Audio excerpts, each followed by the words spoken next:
بسم اللہ الرحمن الرحیم۔ السلام علیکم۔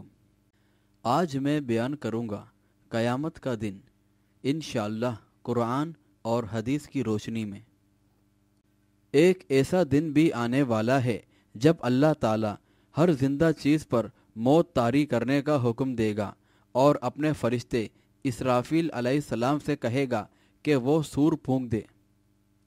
اس کے پہلی بار سور پھونکنے سے زمین و آسمان کی ہر چیز تباہ ہو جائے گی اور ہر مخلوق موت کی گھاٹ اتر جائے گی۔ جب اللہ تعالیٰ اسرافیل علیہ السلام کو دوسری بار سور پھونکنے کا حکم دے گا تو ان کے سور پھونکتے ہی سب کے سب دوبارہ زندہ ہو جائیں گے اور دہشت زدہ ہو کر اٹھ جائیں گے۔ یہ بڑا خوفناک دن ہوگا۔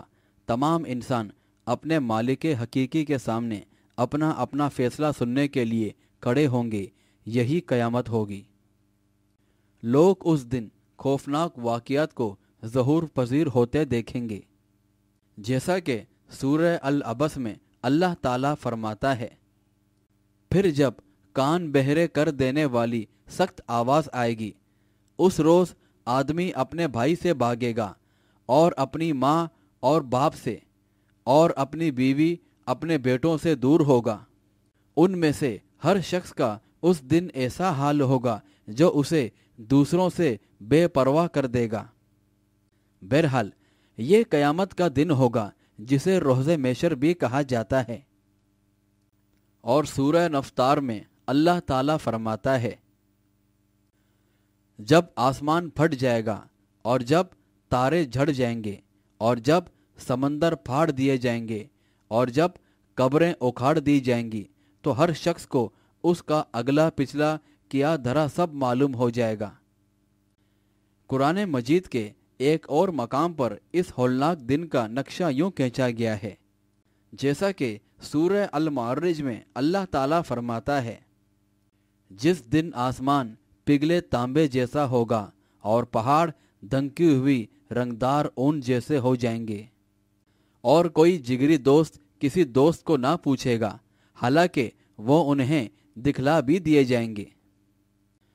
مجرم چاہے گا کاش عذاب سے بچنے کو اپنے بیٹے فدیے میں دے دے، اور اپنی بیوی اور اپنا بھائی اور اپنا خاندان جو اسے پناہ دیتا تھا اور جتنے لوگ زمین پر ہیں سب، پھر وہ فدیہ اسے نجات دلا دے۔ ہرگز نہیں، بے شک مجرموں کا لازمی ٹھکانہ وہ بھڑکتی آگ ہے جو کال ادھیڑ دینے والی ہے۔ بہرحال قیامت کے روز سب لوگ بغیر لباس کے ننگے پاؤں اور بے ختنہ اکٹھے کیے جائیں گے، اور سورج ان کے سروں سے 1 میل کے فاصلے پر ہوگا۔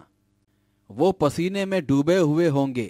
اس پسینے کی گہرائی دنیا میں کیے ہوئے اعمال بد کے حساب سے ہوگی۔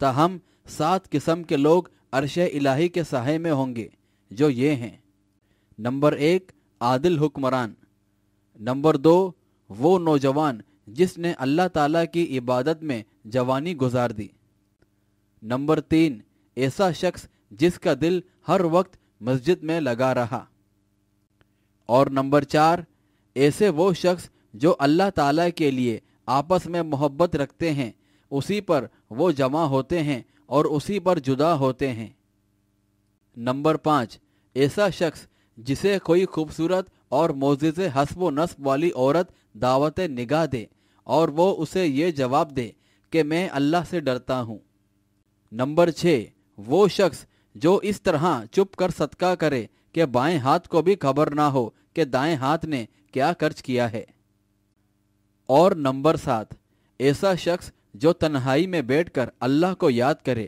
اور اس کی آنکھوں میں آنسو تیرنے لگیں۔ قیامت کے روز لوگوں کو اپنے اپنے اعمال نامے بھی ملیں گے۔